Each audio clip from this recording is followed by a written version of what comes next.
Mark Barlet, How to Change the Unchangeable from the Outside In, My Road to Game Accessibility. Hi, everybody. I'm going to walk around a little bit because it makes for a better talk and just makes me more comfortable. I want to acknowledge our interpreters and the people over here because of gaming. I'm going to talk about gaming, and unless they're gamers, they're going to have a really hard time right now. So my name is Mark Barlet. I am the founder and the executive director of the AbleGamers Charity. I took this picture. I was explaining to my corgi, who is my comfort animal, that I was leaving and that she couldn't come with me. So this was our conversation. It didn't go well. I always like to start with a warning, and a warning for me is that I'm not always as politically correct as people expected me to be. I'm a person with disabilities. I work with people with disabilities all the time, and sometimes we make a lot of jokes about it. And so language is always changing. So if I use some language that's just not perfect, I apologize ahead of time. I also do want to give you guys a warning. I have narcolepsy, so there's a chance that I might stop for 10 or 15 seconds. Don't panic, I'll be back.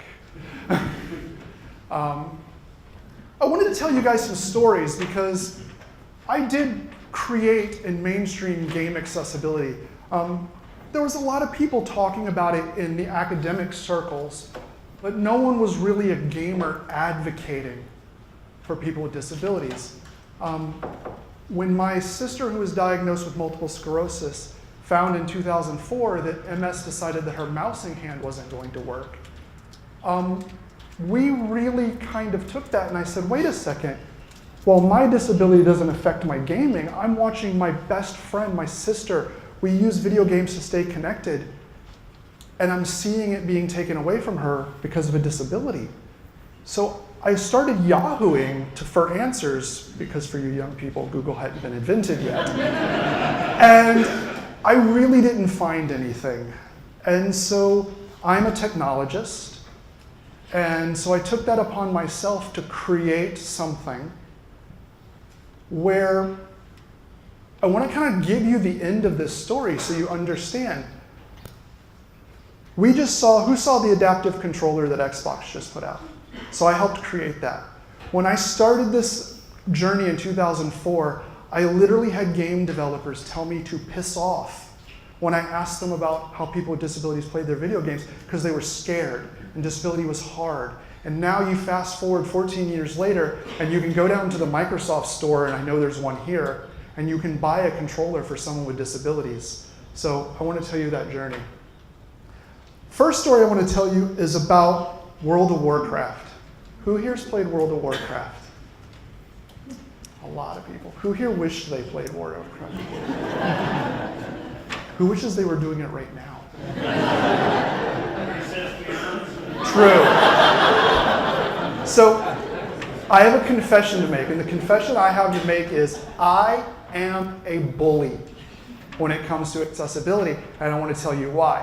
At the height of World of Warcraft, there were 12 million people playing that game every month. It has over 100 million accounts. How big is that? Well, I just made this slide for you guys. It is the entire population of Victoria and New South Wales were playing this game at the height of it. Now, as you can imagine, there were a lot of people with disabilities playing that game. Why wouldn't there be? Statistically, 20% probably were.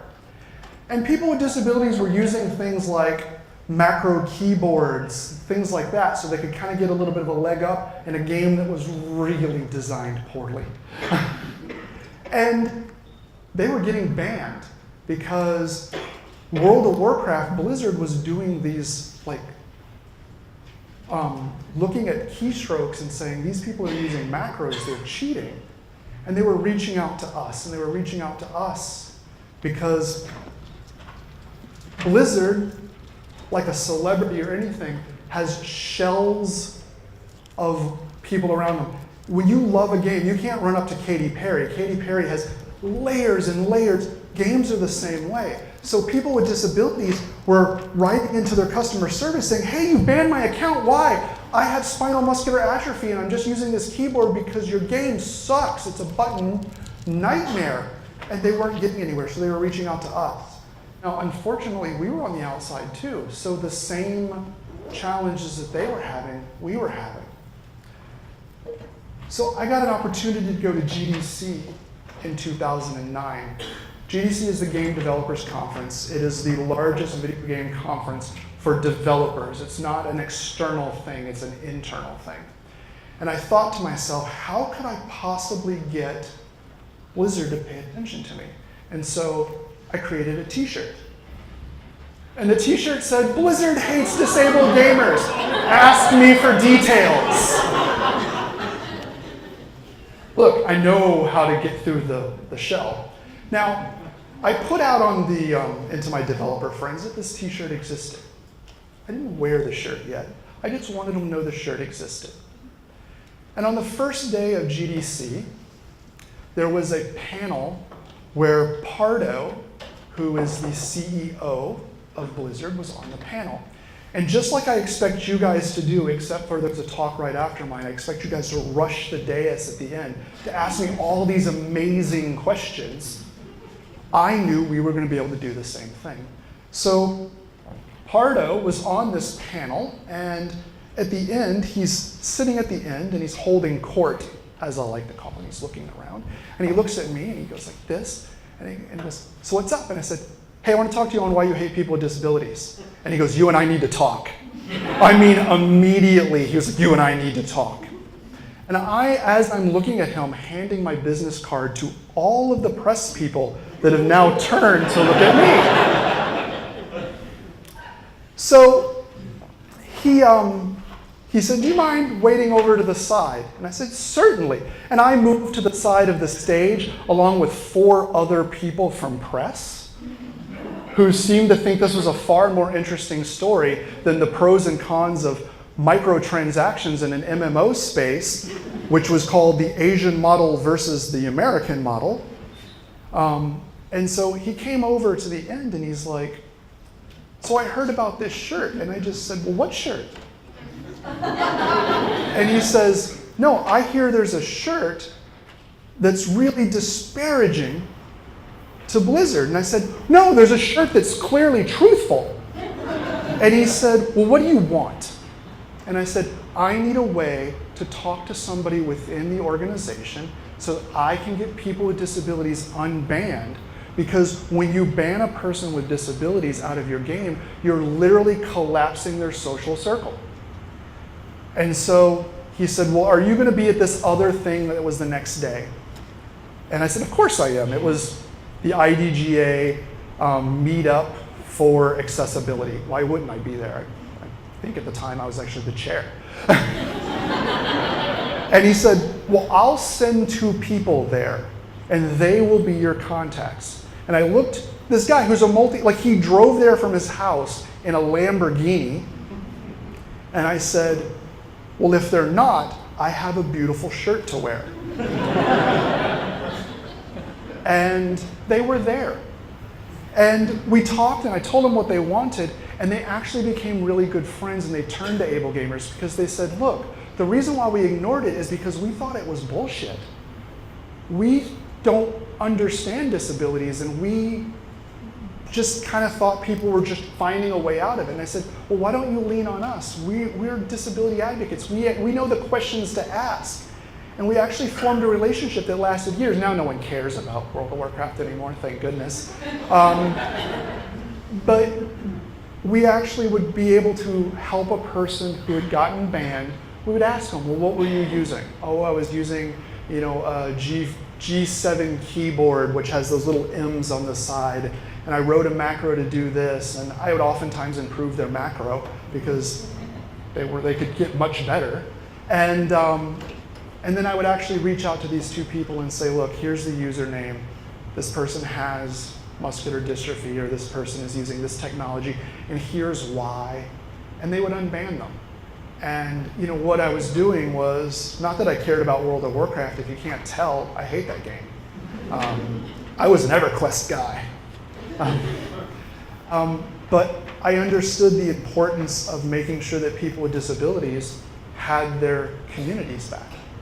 So That's the first story I want to tell you on why I'm a bully. The second story I want to tell you is solving the case for missing accessibility. Now, I meant to say at the beginning, I have a lot of slides up here, but very, very little of these slides have any real information on them. There will be some information later on, and I have a way to let you guys know, but these are really just for me. Yeah, I appreciate it. I actually want you not to even look at them. They're really for me. So there was this really gruesome game called LA Noire that was put out by Rockstar. Who's played that game? It's a pretty violent game, actually made in Australia. If you guys didn't know that, it was made by an Aussie team. If he's in this room because there's part of a story, I'm sorry, it really wasn't me.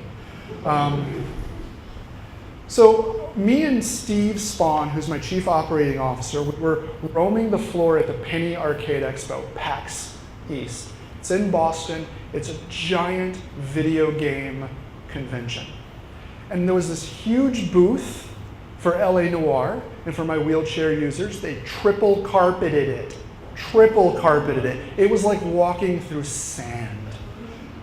We go up to the booth, and this really amazing guy named Mario wanted to see if we wanted to skip the line to play the game. And I literally said, because my friend was in a power wheelchair, it's impossible for us to get there.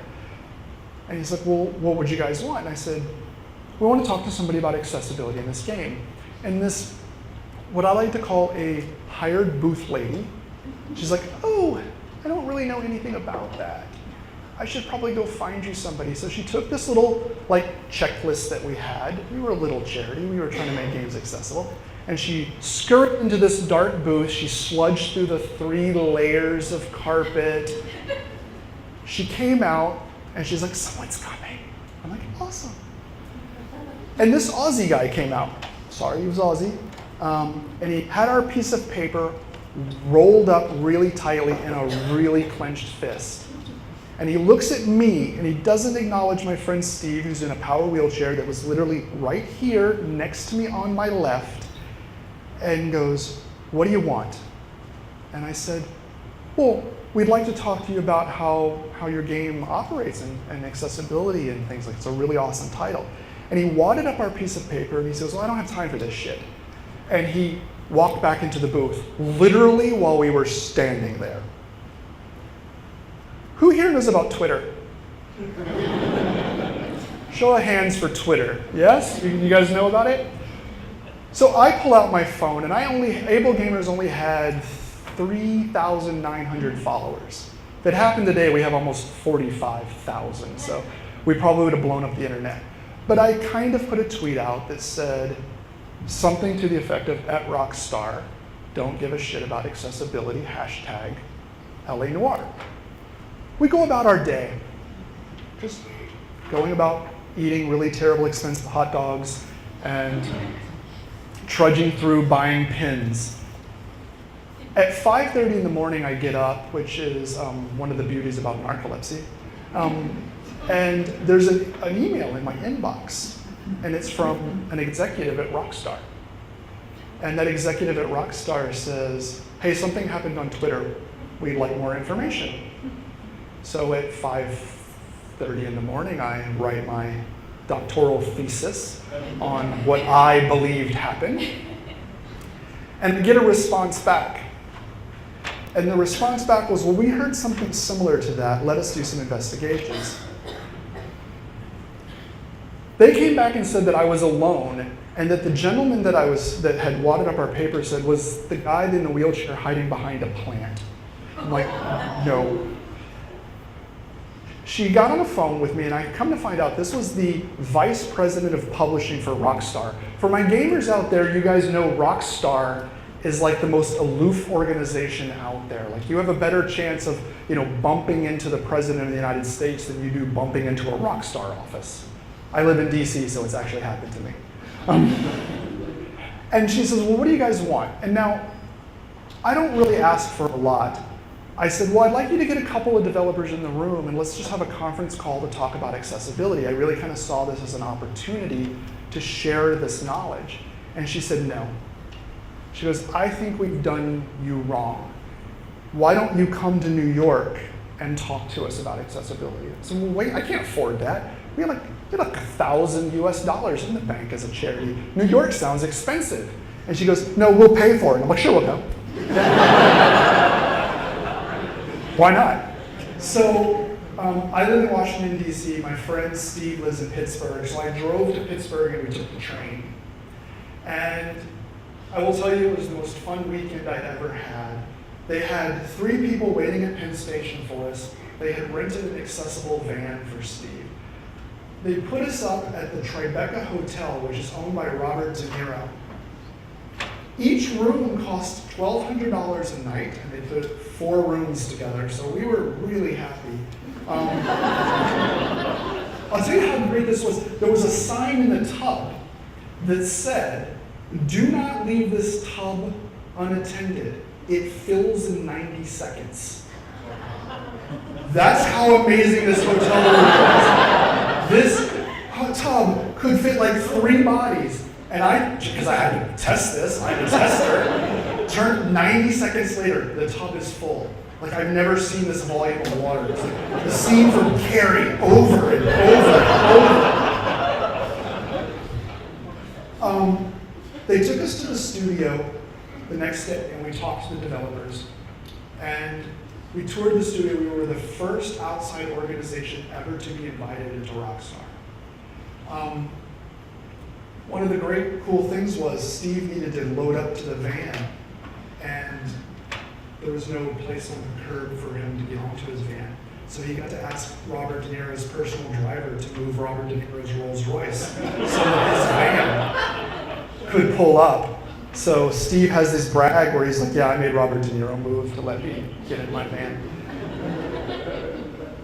The first Day Zero patch, which is the patch that comes out right after the game, had 5 accessibility changes to it.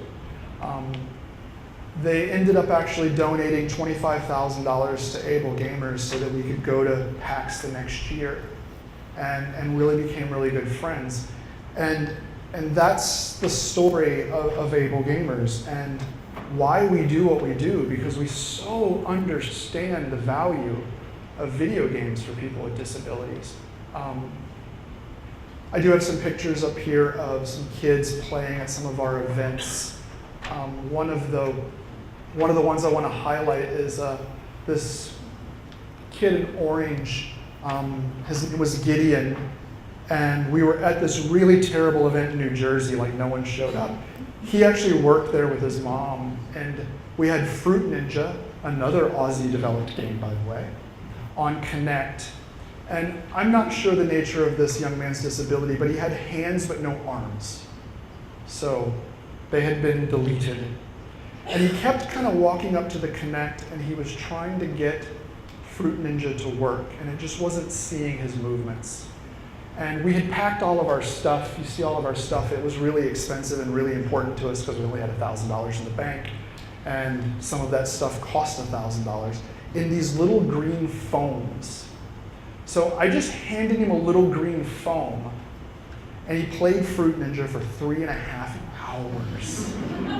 And this last picture at the very bottom is actually his mom, and you see his mom's crying because she never thought that her son would be doing something that all the friends would do. AbleGamers has a fun first philosophy. This talk actually comes from another talk that I talked about. It's called the F word. And we were talking about fun.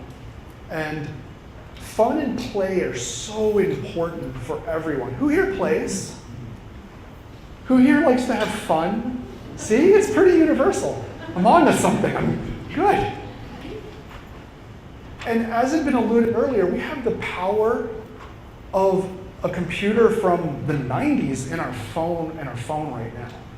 And indie developers are developing games all the time. The indies have kind of destroyed gaming in such a great way because the most simple story can be told. And as these indie developers are trying so hard to find market differentiators. So they've always come up to us and said, hey, Mark, I want to make a game for those with multiple sclerosis. What? No, you don't. No, I want to make a game for muscular dystrophy. And this third one is real. So if anyone can figure out the game for this, let me know. A developer asked me, I want to make a game for third stage kidney disease. And I can't even imagine what that, what's the, first off, I'm not really sure what the accessibility ramifications are for stage 3 kidney disease. And I'm not really sure what you're supposed to learn from it, but maybe it's, I do have a title for it, if anyone, which is called Transplant List. And maybe you have to fight your way to the top. See, I can say these things, you guys can't. I say that to say that if you're asking me the question, I want to make a game for, and you insert a disability, you failed. Because that's not what we want to do. Who here only wants to play by themselves? See, there's a few, and I get that. Who here goes out with friends? So we have this fun first philosophy. People with disabilities are looking for experience to support their needs and what they need and what they want in their family. And 56% of people play games that are online. 42% play with friends, 19% with family, 17% with parents, and like me, 16% with spouses. Having a disability can be very isolating, as we know. I'm from the United States, and we're a big, big country, just like Australia is a big country. I don't know if anyone's priced an accessibility van. In the United States, we have terrible public transportation, so you almost have to have a vehicle. But like this crappiest Chrysler town and country, which is to me like where your soul goes to die, it's like a $25,000 van, but to get it made into an accessible van, it's a $75,000 vehicle. So it's not covered under our healthcare, under any kind of Medicaid program. So there are so many people with disabilities in the United States, especially in rural America, that are just trapped. And video games gives them that opportunity to get out there and discover the world. And what we've done as an organization is we've changed the name from I want to make a game for, and it's I want to make a game that supports. When I started this organization, everyone looked at me like I was silly. But I can tell you guys right now, the adaptive controller, I know for a fact that Microsoft has accessibility guidelines for all of their future games. I know that because I helped them write it. PlayStation, the same thing. We're now seeing in gaming where finding an accessible game, AbleGamers gave up its game reviews. We spent a ton of time doing reviews for games, and now we don't do it anymore because it's actually easier for us to point out games that don't have accessibility than it is do have accessibility. I want to show, because this is a little bit of a humble brag, to prove that point. This is Call of Duty Black Ops 4. It came out last week. And at the top of it, you see my team, Accessibility Able-Gamers. I have my first game credit. But imagine this. In an industry that literally could care less about people with disabilities 10 years ago, to one of the hottest selling games in the country, I've actually played through this game. I'm done with it. I've had it for months. So does anyone want to know how it ends? I can tell you. It was alluded to earlier today. Through all of my work, I've also learned one other cool little thing. Accessibility is looked at as two different ways. There are people that are born disabled, and this group is looking for analogs for their non-disabled friends oftentimes. And then there are people like me who became disabled. And I know someone talked about the chances of being accessible and kind of developing for your future self. I always say disability is a really easy club to join, but it's a really hard club to get out of. For me, I actually just fell down some stairs and became an incomplete paraplegic while I was active duty military. I'll prove it. There I am. I was actually on this plane, Air Force One, when it took this picture over Mount Rushmore. President Clinton wasn't on it at the time. I just happened to be friends with the crew chief, and he's like, hey, you want to go fly on Air Force One today?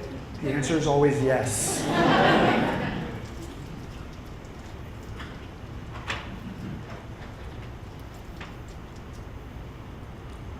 So We actually, AbleGamers in the University of York just did a study, and I wanted to kind of give you guys some information about gamers with disabilities, players with disabilities, because this is fairly new information. The study was published a month and a half ago. There's some opportunities for you to guess some things. I will say that the only thing I really have to tell you is it's funded via Research Prime funding at the University of York through the Justice and Equality theme from the Murrell Center of Toleration. I have to say that because they paid for the bulk of it. There are a lot of graphs going forward for my visually impaired and blind friends. You can go to bit.ly/AbleGamers67 for a complete PDF of all of the numbers that make up the graphs that follow. So if you really want to dive deep, here's your opportunity. So we asked a bunch of people, and our makeup of our study was mainly about 50% had some kind of physical disability. From there, 12% were other, but we had learning disabilities, hard of hearing, blind, deaf. All the way through the spectrum was represented in this. So it was one of the first big comprehensive looks at players with disabilities.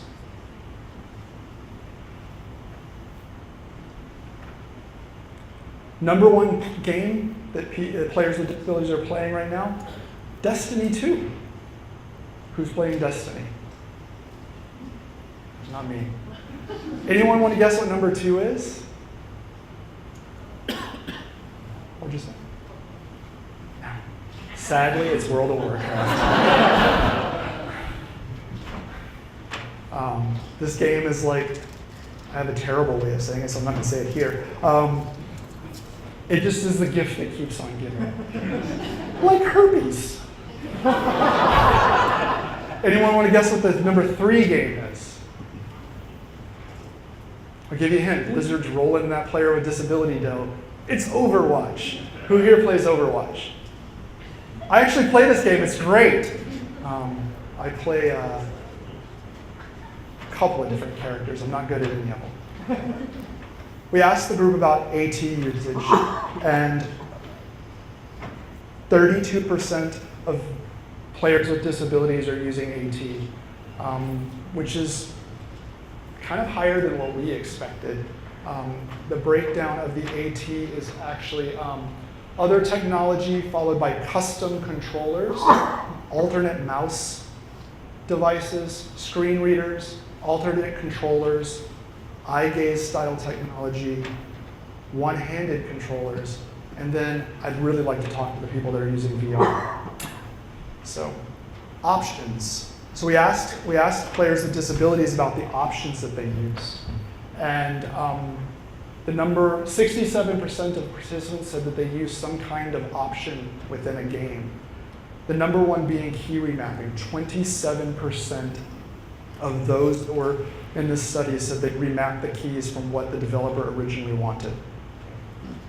Number 2 was subtitles at 25%. Now, what was really interesting, as I put in a note here, was keep in mind that the study only identified 2% of the group as deaf and 5% of the group as hard of hearing. I will tell you there's another study that we've already done and we're working on getting it published, where we looked at the actual different things that are available, and autistic individuals turn on subtitling all the time. A lot of the cognitive disabilities really lean to subtitles as a help for understanding. It also is an ability to slow down the game. And 11% use enlarged text. And again, keep in mind only 3%, oh, it's right here, I could just read it off here. 12% identified as low vision and 3% as blind, but 11% wanted to make the text bigger. This was important to me, and was who do we play with? This is a lot of numbers, but I just want to say what the numbers is. Very few people play by themselves. Very few people. We play with our friends. Who here has several games that you're playing, and you go play the game that has the friends you want to hang with on it? Sometimes I play Overwatch because the people that are playing Overwatch are the people I want to hang with. Sometimes I go play a completely different game because I want to go hang with. And sometimes I play by myself because I'm feeling antisocial. But this is the breakdown of how people are playing, who they're playing with. Multiplayer, one-on-one, co-op, so are they playing with friends? Interestingly enough, a lot of games that we're finding have these abilities to create your own groups, and autistic individuals will team up with their friends because they want that safe space of knowing that they're hanging with people that understand who they are. You'll find that among the physically disabled, unless they're very, very proficient at the game, they'll oftentimes hang around in groups that are, again, more curated because they might be playing a specialized role or something like that that complements their disability. And the most important is why we play. Anyone want to guess the number one reason why people play? Fun. To have fun is the number one. 98.7% chose this as their number one. Number two, it helps me relax. 86.5% of those surveyed said they use gaming to relax. Number three, to be a part of a community. 171 of 230 people. Why I didn't turn that into a percentage, I don't know, except that I think I was tired of the same sentence. Want to participate with their friends. Number four, to challenge myself. 77% of people said, I use video games to challenge myself. I want to be better. I want that opportunity.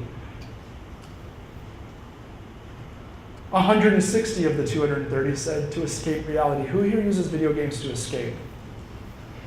Raise them high and raise them proud.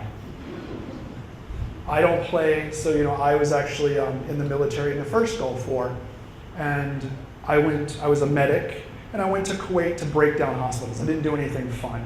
But I don't play any like modern warfare style games because they're uncomfortable for me. I love Battlefield 1, and I loved the original Battlefield because those were historically based, so I didn't really have a frame of reference. But I've walked through Iraq, so I had a little bit of a frame of reference, and I was really just uncomfortable in those games. And the last reason is to socialize. 65% of the participants said they use this to socialize. I encourage everyone, if you want to read this complete study, you can. It is published on, I have another little link here, which is bit.ly/AbleGamers979.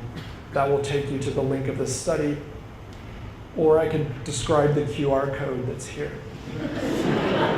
It's a good joke, you should use that later. Questions? This is a great slide, by the way. And then there's little Lego Star Wars people racing little bikes.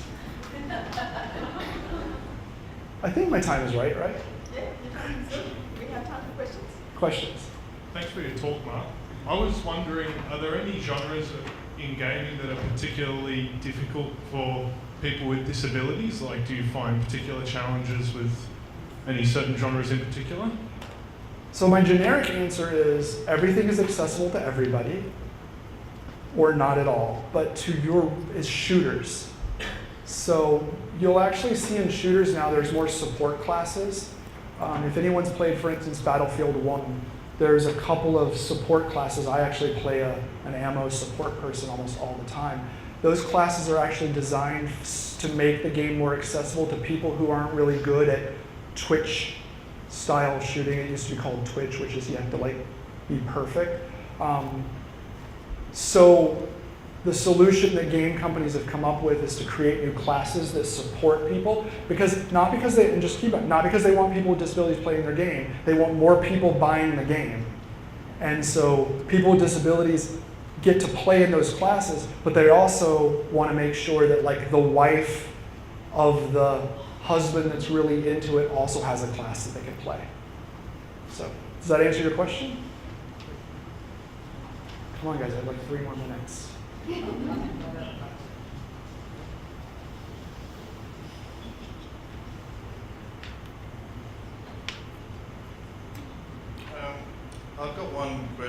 mentioned that, and this is more from a personal point of view, as I am an old gamer when I used to have vision, and I'm talking about old. You don't look a day over 32.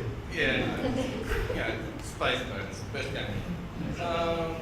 How, in relation to those arcade games, is there in the mainstream products for people who can't see that screen right now, who can't, total vision, total blind? I know low vision probably have more success, but is there many games out there? Because when I've gone to the app stores or things of that nature, I always come away disappointed.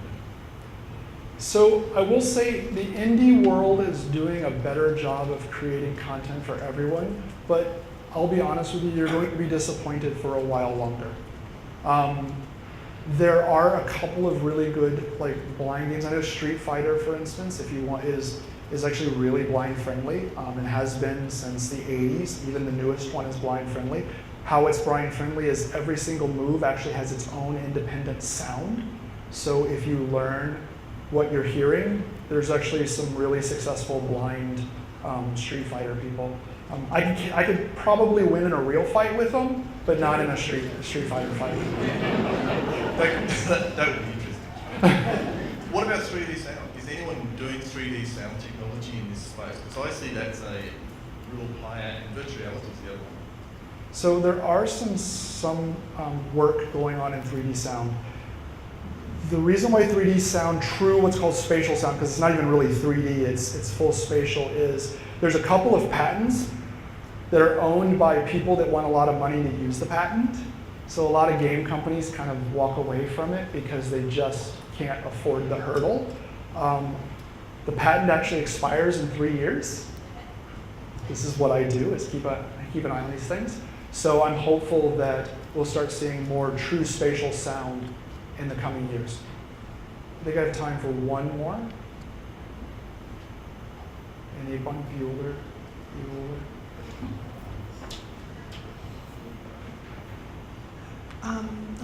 I'm Teresa Ramirez. I'm an industrial designer, and I'm with Digital Cap. So these are all in the same domain I'm thinking of. I'm just wondering what was the experience of people with disabilities with virtual reality?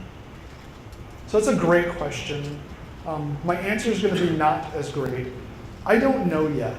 I think for people with disabilities, VR is going to be great if you do that experiential thing, where you get to go to the top of a mountain or you get to experience something. I love those things.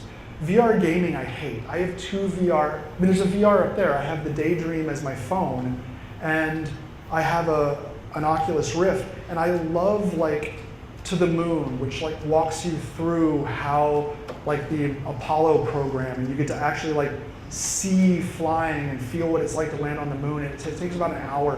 It's experiential. Or there's one that does canoeing or kayaking down a glacier. And it's beautiful because you're moving around, and if I could feel the wind, it would be great, but it's visually gorgeous, and it's something because of my disability and my fact that I don't live near a glacier, I will probably never do. So for people with disabilities, I think that those types of experiences, they're going to get the exact same thing a lot of us are going to get out of it. From a gaming perspective, I personally think that gaming is always going to be kind of secondary in VR. I think that I'm hopeful, but everything I've played, I can only play it for about 25 minutes, and then I'm kind of nauseous and over it.